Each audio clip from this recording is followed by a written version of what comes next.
For nearly 50 years, FEMA, the Federal Emergency Management Agency, has been the source for disaster relief. Now it's under political and performance fire.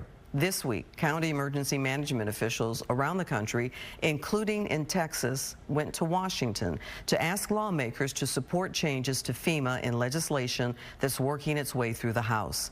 Fox 4's Sean Rabb reports. When natural disasters bring devastation, FEMA, the Federal Emergency Management Agency, stands up the nation's response. Counties are really on the front lines of disaster response and especially recovery, which lasts for a long time after the disaster. Cody Powell is Wise County Emergency Management Director. In D.C. this week, as part of the National Association of Counties Governmental Task Force on Disaster Response Reform, lobbying lawmakers to pass legislation to improve FEMA, which has dealt with staffing shortages, a clunky system that in some cases delays aid getting to communities, and how that aid is sometimes distributed. We're here to show our support to the FEMA Act. The FEMA is Fixing Emergency Management for Americans. The Fixing Emergency Management for Americans Act, which easily passed out of a House committee, would streamline reimbursements to counties from FEMA.